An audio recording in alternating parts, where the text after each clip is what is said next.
Hello again, guys. It is iFree700. We are back with some Ciaphas Cain, Hero of the Imperium. So, this one's going to be a mixture of chapters. We're not just going to do it chapter by chapter. It's going to take way too fucking long.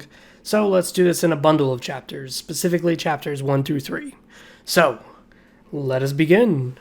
Now, since our little short story where Ciaphas Cain was attached to an artillery regiment because he personally sought it out, since, it's away from combat, it's safe. And then his reluctant heroism where he ended up saving Jurgen, saving the Imperial Guard regiment as a whole by exposing the Tyranids and exposing the flank that they were trying to do. Ciaphas Cain now found himself in a bit of an awkward position.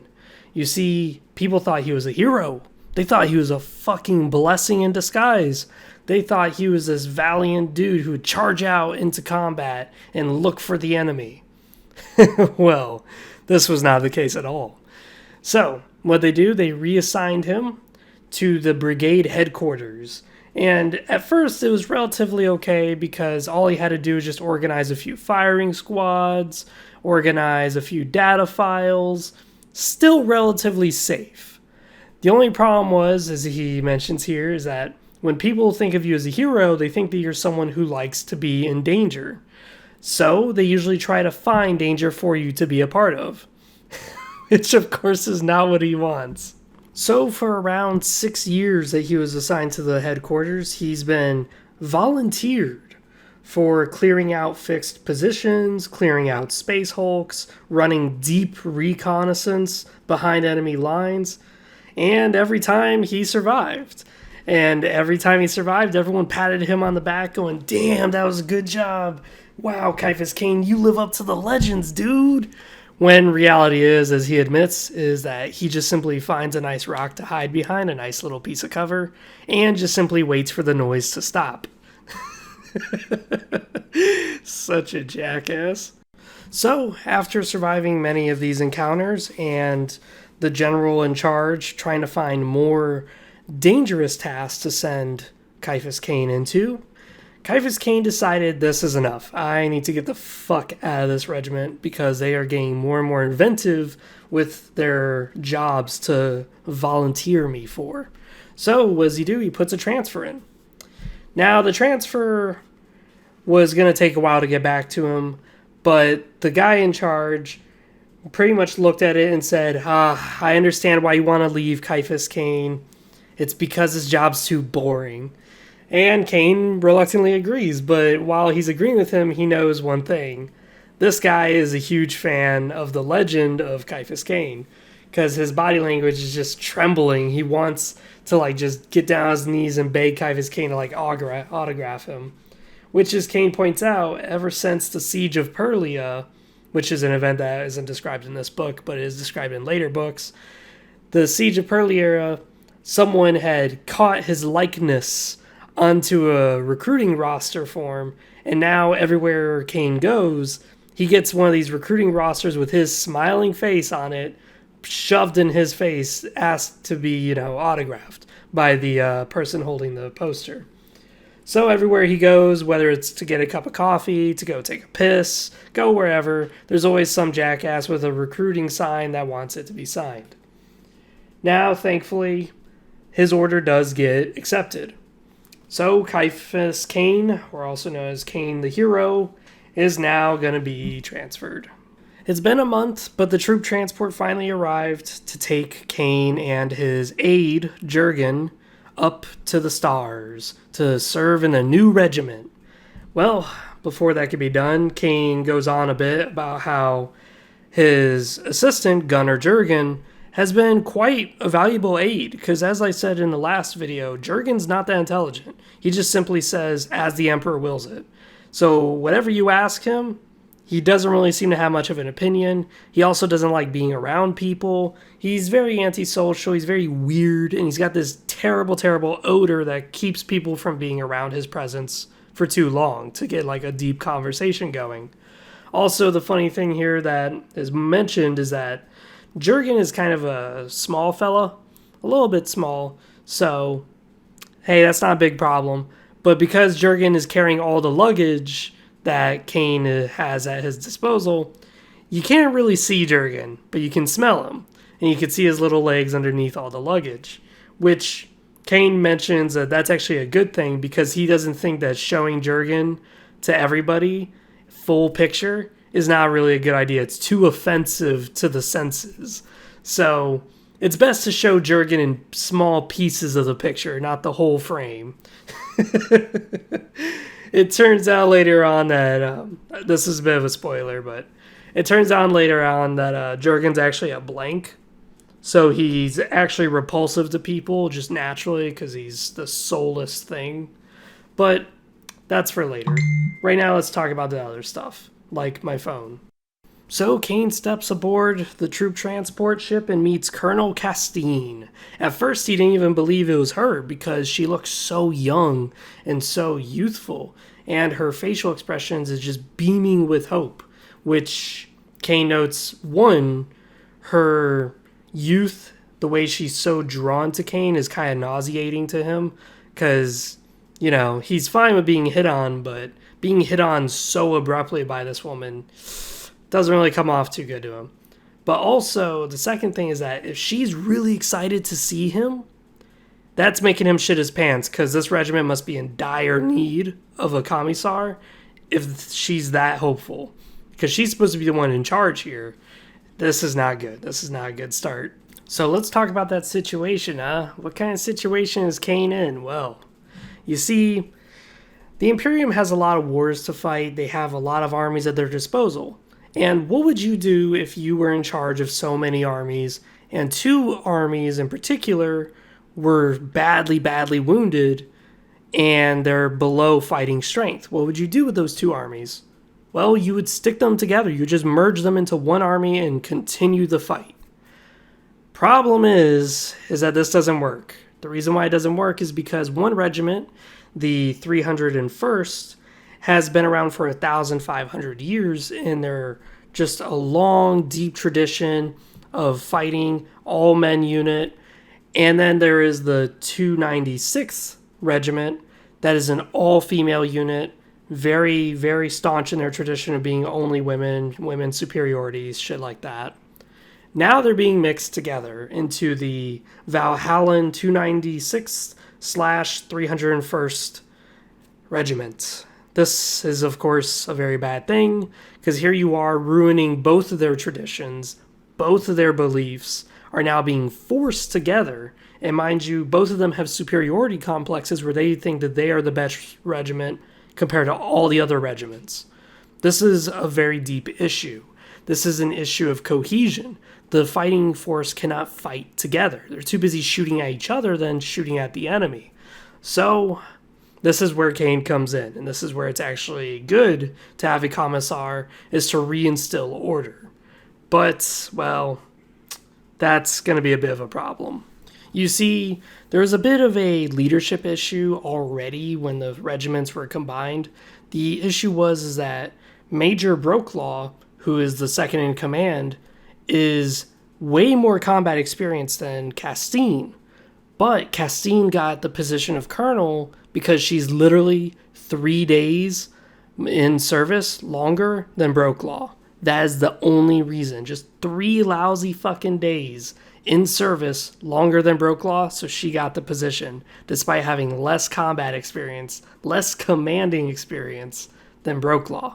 Now, Brokelaw is not innocent, okay? He's not this guy that we should pity because he got fucked for being 3 days later than her. Because you see, the moment he meets Cain, he tries to tough guy. He tries to be a tough guy routine, where he approaches Cain, and instead of saluting him, he just tries to do a firm handshake. And when Cain grabs his hand, Brokelaw tries to squeeze Cain's hand really hard to like gauge his strength and to show that Brokelaw is better, I guess. Some stupid shit like that. I know a few guys like that who'll give you not a firm handshake, but a super strong handshake to just try to break your fingers, I guess, to establish that they're better than you. Something stupid like that. Cain just smiles to the guy's face because the guy doesn't realize that Cain has a few augmented fingers. And Cain practically almost crushes his hand while smiling in his face. And the guy just kind of tones it down, winds back, and holds his hand now that his pride has just been damaged. And Cain just tries to act like nothing happened. Oh boy. Oh my god. This is just great. Now that the regiment has met the commissar, now it's time to meet their commissar's aide, Jurgen. You see, he steps on the ship and they slightly see his face. They just fought gene stealers, which is very important to note because Jurgen is very grotesque looking, much like gene stealers. So everyone on board is trying their very, very best to mask their displeasure at one, Jurgen's smell, which they now started to breathe out of their mouths instead of their nose, which Cain found amusing. He was definitely smiling through his teeth on that one. But also, they were trying to hide their look of concern at Jurgen's face because they've seen only like slight images of his face, like his cheeks, maybe his forehead, and they were clearly disturbed. They definitely were masking it. But Cain takes advantage of the situation and goes, "Alrighty, my aide, Gunner First Class, Ferric Jurgen." There is no Gunner First Class, but he just says it just so that way it sounds more impressive, more amazing, which everyone, of course, gobbles up. They're just like, damn, a Gunner First Class? That's amazing. There's really no fucking rank that way. Now, of course, this comes up immediately, the issue of finding a bunk for Jurgen, which when Cain asks Christine to find one, Christine delegates it to her lieutenant instead of the sergeant.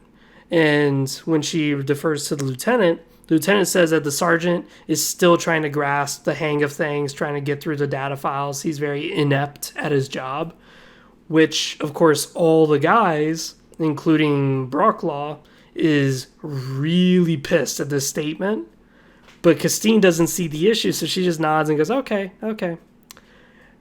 Commissar Cain, though, sees the issue. He sees the tensions already flaring up at these statements. These bland statements like this is a good way to ensure a hostile work environment. When you're constantly putting each other against each other and constantly talking down about each other, this is the best way to ensure a hostile work environment. Which Cain jumps in and goes, no, I'm sure the sergeant could just find a bunk. It's just a bunk. He can do it. Yeah, I believe in the sergeant's capabilities. Already this shows to Cain just how dire the situation is. Because one, Christine has no combat experience. But two, she has no fucking idea what she is doing. She is pissing off all the people under her command, and she doesn't fucking realize it. She knows it's a problem that they're pissed at her. They know it's a problem that they're not working together. But Christine cannot figure out why it is that she's the fucking problem.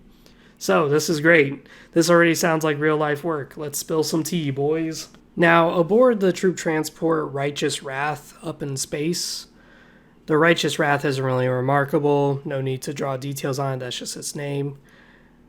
The Commissar Ciaphas Cain, while settled in, could see immediately the problems, which is that no one in this regiment is cracking jokes with each other. Nobody in this regiment is sharing the space and time together. No one's sharing duties together. So if I'm assigned to mop the floor and you're assigned to mop the floor, but we're both from the other two regiments, I'm going to mop the floor at a different time than you are. So we're both alone doing it by ourselves.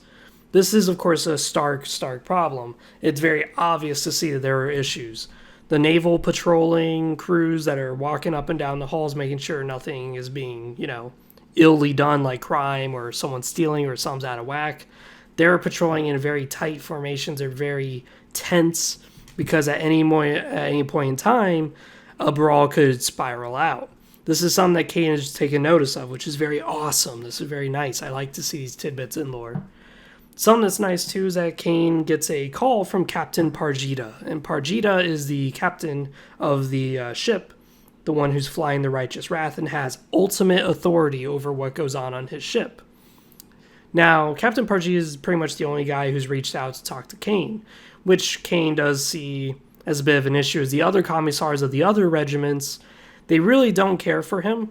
And the reason why they don't care for Cain is, one, the younger commissars think that Cain is too much of a legend and too amazing of a commissar for them to dishonor themselves by greeting Cain in a less than official fashion. So Cain's not really able to talk to them, not really able to crack jokes with them. Nope. Too serious, too up for business, because they're afraid to dishonor themselves or embarrass themselves in front of this legendary commissar. The older commissars don't like Cain because they think he's a glory-hogging show-off who's just going to end up going for selfish gains rather than what's good for the Emperor. Of course, Cain just ignores them both and just waits for them to call him rather than him going to them. But when talking to Captain Pargita, Pargita is pretty much doing protocol, which is greeting the commissar and the higher-up officers and staff member of the regiments, so that way they're familiar with one another, they know what their plans are, they know what their destinations are, stuff like that. Before they're even halfway through their meal, already Pargita and Cain are just laughing up like they're good old friends, or good buddies. Now, the thing is, though, is that Pargita is a bit of a tough guy. He's a bit tough, and he just tells Cain what all the other commissars are saying, which is, if you're having issues with the regiment staying together, just blow some of their heads off. Just get out your las pistol and blow some of them away. That will get their ideas of mutiny out of their head. Cain would like to do that because it's the easy option, but it's not the best option, and it's not the easiest in practice. Sure, it's easy to just go around shooting the traitorous bastards, whoever thinks that they want to start a brawl. Sure. But the issue is that he has to fight side by side with these guys when they reach their destination. And it's very hard to fight side by side with somebody who hates your guts. Because the regiment may not be against each other anymore, but now they're against you. And that's a problem. So Cain has to find a different solution. Also, his reputation's at stake. His reputation's always been that he's been fair, a very camaraderie, very inspiring dude. So he can't ruin his reputation just because he finds an easy way out. There's a lot of shit here at play that's a lot more interesting for me because I like psychology, and this is a clear example of it, where the psychology of the regiment. So after leaving Pargita's office, contemplating the psychology of the unit that he's working in, all of a sudden he hears a big fucking alarm. Oh no. He hears a bunch of boots going up behind him, and he knows what those are. Those are guys who are about to maintain the peace. And whatever's triggering the alarm is clear as day. It's a fucking food riot. Now, it's not a riot over food. It's a food riot in the sense that they're fighting where the food is. They're fighting in the mess hall because they're celebrating the anniversary of one of their regiments, not the others. So this is, of course, causing an issue. Now, the fighting is really bad. It's really bloody. So this is something that Cain discovers as he's following the guys in boots because he's trying to, again, maintain order, trying to figure out what the fuck's going on. The moment he comes into the room with these armor-clad guys, immediately a mug shatters against one of the soldiers' helmets, and he just takes cover and goes, holy shit, this fight is going to be brutal. So while the provosts are trying to instill discipline, Cain is simply hiding behind cover, issuing a radio command over through the Vox to Castine, telling her to get her ass over here now. There's a big-ass riot, a lot of fighting, a lot of bloody, a lot of screaming, a lot of crazy shit going on right now in this fight. And this fight is actually really intense. You may think, well, how bad is a fight really? They're just fighting with bare hands. No, they're fighting with whatever they get their hands on. This is a fight where everyone just wants to rip each other's fucking guts out with their teeth if they could. And it shows. While the provosts are fighting into the center of the mess hall, the people who are fighting amongst themselves now realize, oh shit, the provosts are here, the police. So what do? Instead of fighting each other, literally one woman is about to stab another guy. Instead, she gets stopped by the provost, so she comes at the provost. The provost guy deflects her shit. His armor protects him for most of it. But the guy who she was about to fuck up joins in and saves her by gashing out the dude's neck, and blood just spurts all over everybody. And they continue beating the shit out of the provost. They actually kill all the provosts, or at least wound most of them. Some of them do end up dying despite their armor, and these people being unarmed. So, this fighting is bad. And Cain even says that he said, I've seen Khorne cultists with more self-restraint than these supposedly disciplined guard troopers. Yeah, this is a very nasty fight. This is a fight you do not want to be caught in. So while Cain's waiting for the reinforcements from Castine and he sees that the provosts are being absolutely annihilated and ripped apart, he decides that they were more busy with the provosts than they were worrying about the entrances and the exits of the room. So, crawling on his hands and knees, he starts going towards the door to leave. and take command of the reinforcements whenever they arrive. But the squad leader, who decided to yell for help, decided to do so, calling Cain out directly, going, "Commissar, help!" And if it's one thing that people do not like, it is a commissar. So everyone darts eyes to where that voice was shooting at. That voice was shooting at right where Cain was.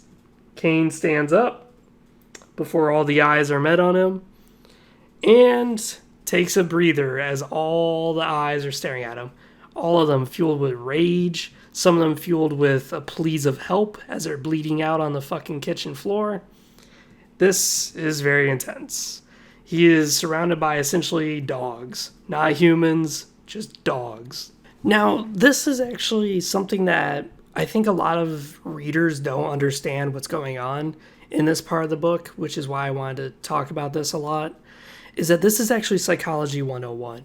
Humans tend to defer to authority, whether it's for blame, whether it's for direction. No matter what, humans seem to defer to authority. This is true of the Milgram's experiment. This is true of the Osh experiment, herd mentality. If a few people in the group start doing an activity, everyone else in the group is going to start replicating that activity because they want to fit in. And if it's an authoritative figure who's instilling the activity, everyone's going to follow. So what Cain does here is actually a beautiful piece of psychology where instead of retreating to the door while everyone's staring at him and just running for the fucking reinforcements, he instead steps forward like as if he just entered the room and calmly points at two random guardsmen and says, "Get some buckets and you get some mops. I want this place tidied up. This is a disgrace to the Emperor how filthy this room is." This, of course, confused everybody. Everyone's shooting glances at one another like, what the fuck? I'm ready to rip someone's guts out. Now he's ordering us? What the fuck? This is not a response that they were expecting. They were expecting something like, put the fucking guys down before I start killing all of you or some shit like that. But that would only fuel into the aggression they already have. Instead, Cain is appealing to their soldier mentality where they defer to authority. And he's also more or less hearkening to their the other emotion, which is calmness. This is something that's kind of true when I deal with combative people, is that they seem to respond better if I tell them to do something rather than ask them to do something. And this is also really good for Cain because what he does is he does something that's actually very important when I do CPR on people and save their lives, is that I don't just simply get on top of someone, start pushing their chest, trying to get their heart to start, and yell, "Oh, someone call 911, somebody please." No, I point at somebody and go, "You, call 911. That's what I do. This is what Cain is doing. And the reason why he's pointing and why that's so important for psychology is that you're making it personal. You're making it where no one else has a spotlight right now other than whoever you just pointed at. So now all the pressure's on them to do the job.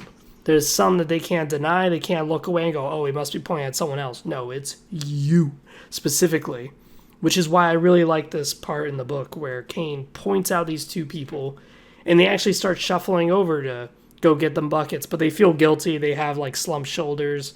They're a little timid and scared around Cain. And the moment that they're about to pass him, he yells, "On the double, go get those buckets and mops." Scares the shit out of them. They go running to go get those buckets and mops. Now, as the reinforcements arrive, they realize, what the fuck? We heard there's a riot going on. I see blood. I see everyone's bruised and battered, but I don't see a riot. I see everyone's cleaning. And Cain just simply goes, I'm just putting my authority in, you know? I'm just doing what I'm supposed to do. You told me to get this regiment back in shape. That's what I'm doing. So this ends chapter 1. And before the chapter ends, Castine and Brokelaw are talking with the commissar and they go, well, now we just got to find out who did this. Brokelaw is, of course, emphasizing that he already knows who, which is probably one of the women of the other regiment. But Castine goes, oh, I'm sure with a little bit of investigation, we'll find the man or men who did this. Emphasis on that, because again, she's an all-woman unit. Which, of course, Cain just simply dismisses both of them and goes, listen, We're going to find out what happened here and who's responsible. Just leave it up to me. And this begins the much harder part, which is both parties are guilty. Everyone here's a piece of shit. But depending how he responds can cause further divide with the unit. Like if the riot truly was started by one side, then everyone on the other side is going to feel slightly superior to that side, and it's going to cause cohesion issues again. If it turns out that it's both of them, that's good. That means that both of them are equally at fault. But then the issue is how do you punish them? Because however you punish both parties is reflectively you punishing both of the units. This is, of course, a very complicated situation. It just got more complicated. So we're going to explore that now in Chapter 2, what goes on there.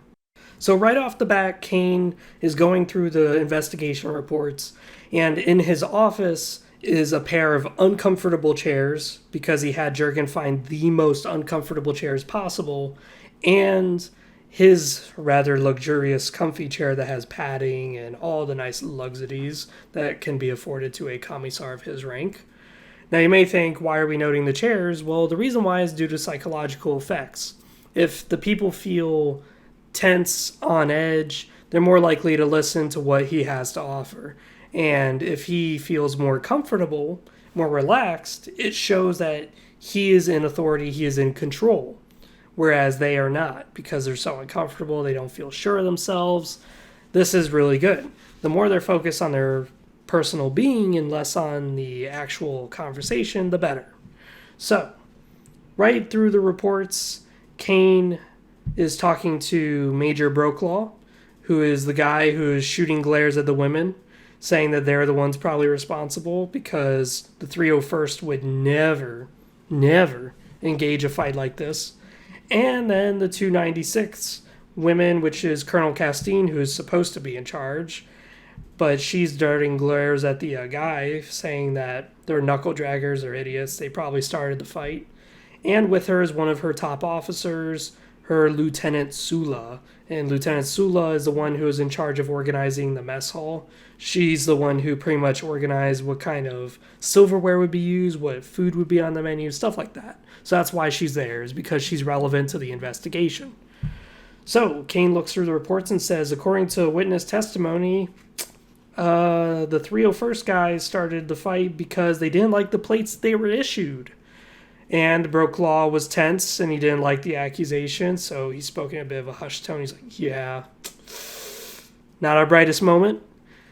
But while Castine's smirking at Brocklaw, stupid men, Cain immediately wipes the smirk off her face and goes, yeah, he didn't like the plates he was issued, because the plates had the 296 on it, which, of course, the guy did not like.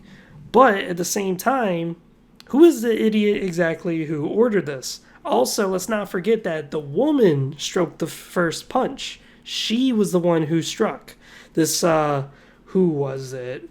Yes. A woman by the name of Corporal Bella Trebeck. It's not important to know her name, just know it's a woman.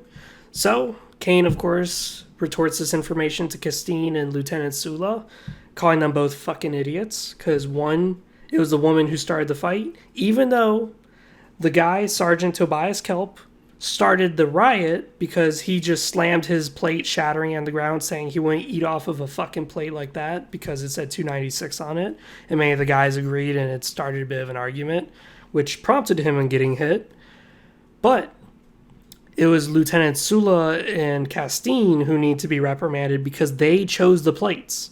They chose it, which they should have known by now that the guys were eating with the women. So this was, of course, going to start a fight.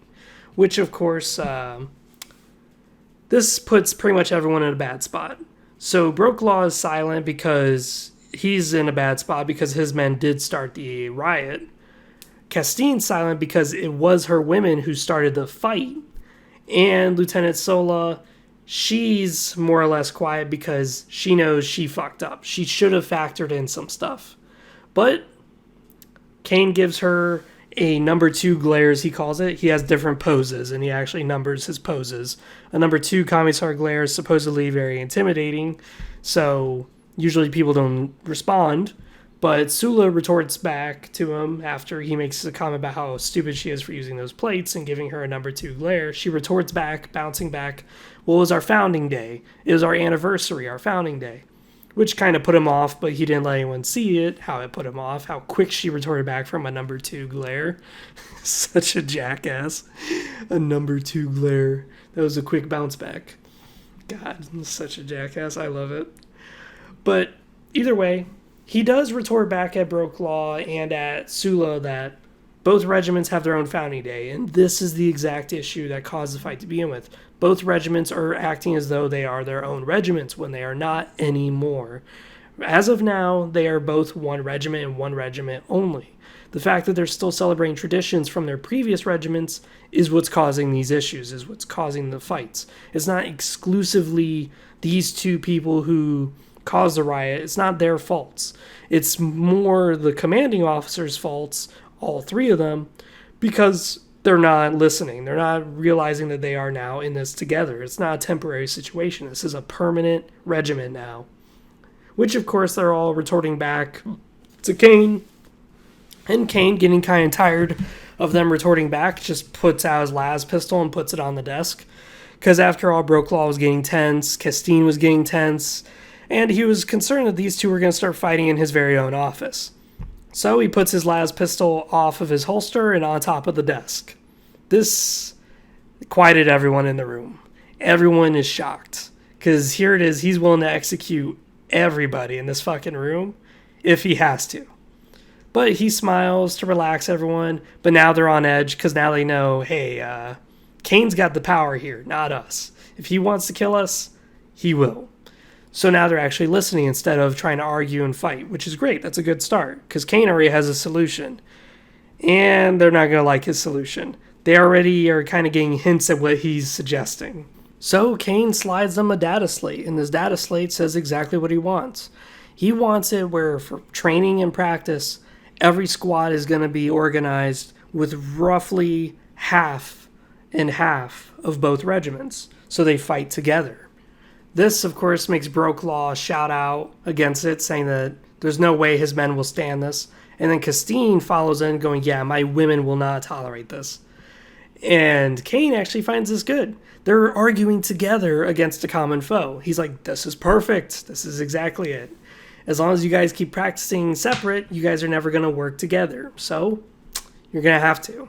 This is no ifs, ands, or buts. Also, there's more to the issue. See, I'm not just changing that. I'm also going to be changing a few other things. Cain tells them that now the regiment shall not be known as 2 regiments combined. Instead, it shall be known as a regiment entirely on its own. This is, of course, a huge flash to the lieutenant and to the major. Both of them yell at each other, saying that, both of their traditions date back centuries, and that the 301st has fought orcs, Eldar, Tyranids, blah, blah, blah. And then the lieutenant retorts back that they've barely fought the Tyranids and won. It was really her regiment, the 296. To which Cain was about to interrupt when all of a sudden Colonel Castine tells both of them to shut up, that they're both idiots and that they need to listen to what Cain has to say before they continue objecting. Which Cain actually finds surprising. This means that Castine is catching on. She's realizing she needs to be the commander. She needs to be the unifier, the one who lifts all of her soldiers up to a higher standard. And she's doing so. She's doing a good job. I actually like this part of the book about her because she's actually doing what she's supposed to do as a leader. So Cain tells them that he contacted the Munitorum and has agreed to name it the Valhallan 597th. Now, the Valhallan 597th doesn't actually exist, but using this as their new regiment identity, the reason why is because this number is a combination of the 2 numbers. 296 plus 301 equals 597. This way it shows that it's a unification of both regiments. They may say Freezer 700, what the fuck's the point of that? They were already combined, called the Valhallan 296/301st. Well, the issue is by having it the 296/301st, that's acknowledging that they're 2 separate units forcefully put together. By declaring them the 597th, that means they're a whole new regiment entirely. now with their very own founding day for this regiment. So, it's a neat way of preserving the identities of the regiments, but of course, it's not resigning well with some of them. Like Lieutenant Sola claims it's outrageous, saying you can't just redesignate an entire regiment out of existence. And to which Cain retorts that being a commissar gives him a wide range of powers that she clearly has not brushed up on, as he could easily kill her right now if he wanted to for insubordination and speaking out of turn. I actually like this part too because it does show Cain has the capability to per se execute everybody, and he reminds all three of the officers here in his office that, hey, if I wanted to, I could have ordered decimation on the unit and just killed 1 in every 10 guys. Just walk down the line, 1, 2, 3, 4, 5, 6, 7, 8, 9, 10, bam! I could have done that, but I didn't, because it's up to us commissars how we interpret the matters at hand. To which all the officers agree. He has been very accommodating for a commissar. All the other commissars on the boat, on the ship, are telling him, dude, just get a firing squad assembled. I'll give you the troops. Here, take my gun if you need it. Start executing those motherfuckers. Put some discipline back in that regiment. So Cain reminds them this. He reminds them exactly what he could do if he wanted to. But he's making extra measures, putting extra grease and work into this, and he really should have to. He really shouldn't be doing all this. So they're thankful. Colonel Castine is definitely catching the message and going, all right, we're going to play it your way. Now, at first, when these reorganizational efforts were put into practice, many people in the regiment did hate Cain and started talking badly about him. But he already knew he wasn't going to be very well liked. But some started to develop within the first few days of these implementations, is that the practice that all the men and women were doing, shooting side by side, practicing formation and discipline, they were actually starting to work together for once. And this was good. There was actually people talking to one another again in the hallways. We're talking men and women of both regiments now in the same room, cracking jokes with one another, telling stories to one another. This is amazing.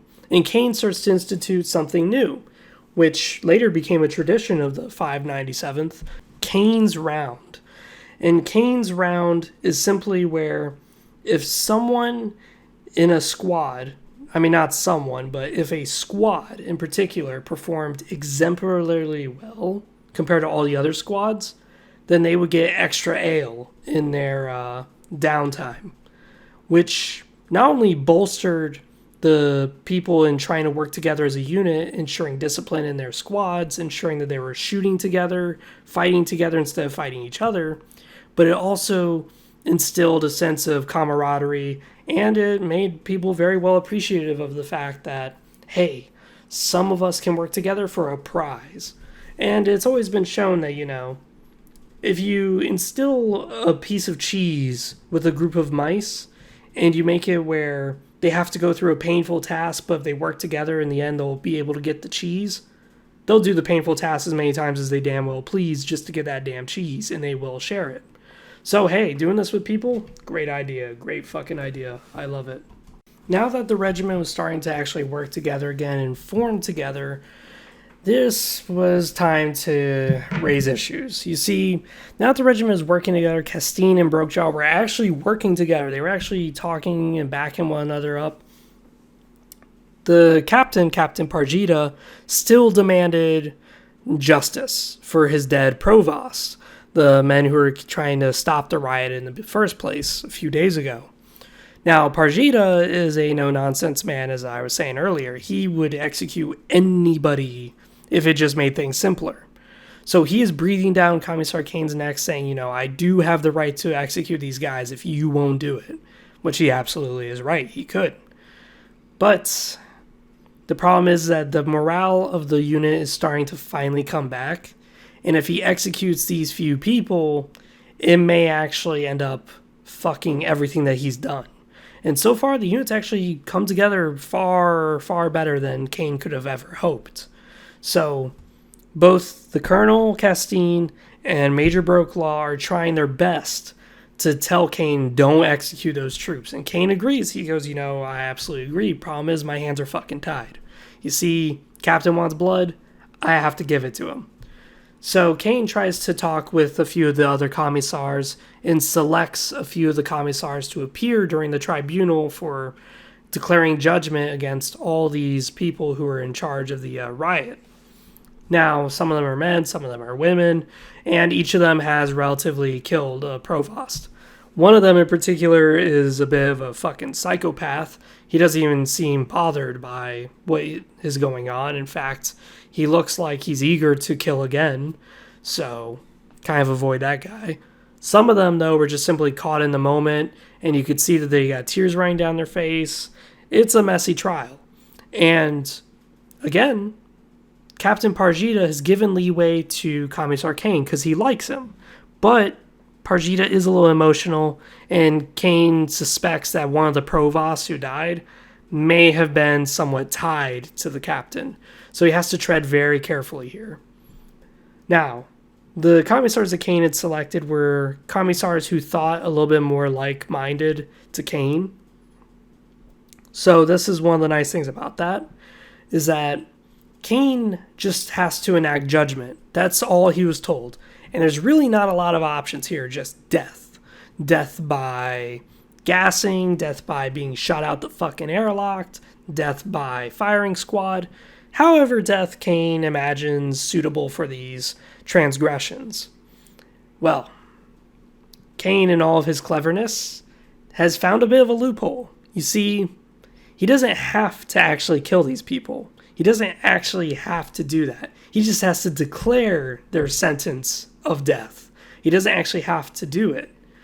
This is something that Captain Parjita respected, but was definitely upset about, and couldn't do really anything about it. Because again, other commissars from other regiments on his ship did back him up, and it was a fair judgment. As fair as you're going to get. So what happened was Cain simply looked at them all, told them what charges are being brought up, telling them why this is very important for them to understand why they're being sentenced, and explains to them what their sentence means, which is that they are being sent as a penal legion. So these few individuals who are part of the riot, who instigated the riot, are now permanently going to be sent to a penal legion whenever a penal legion arrives. But until then, if there's any suicidal task to be brought up, if there's any dangerous obstacle they come across, these few individuals here will be volunteered for that service first before anyone else. So in other words, if there's a bunker and they need to clear out the bunker and it's heavily fortified, they're not going to send the guys who are crack assault shock troopers. No, they'll send these guys with little to no armor and little to no guns, little to no anything. Because this is their sentence. They are sentenced to death. But, as Cain would like to put it, life is more or less in the Emperor's hands, not really his. So, death for the Emperor, Gotta do what's best for the Imperium. Now they have reached their planet, their destination, and this begins Chapter 3. I know I said I was going to cover Chapter 3 in this one, but seeing that it's been over 44 minutes, I am going to end it here. Besides that, this has been Free 700. I am out. Peace. See you guys next time.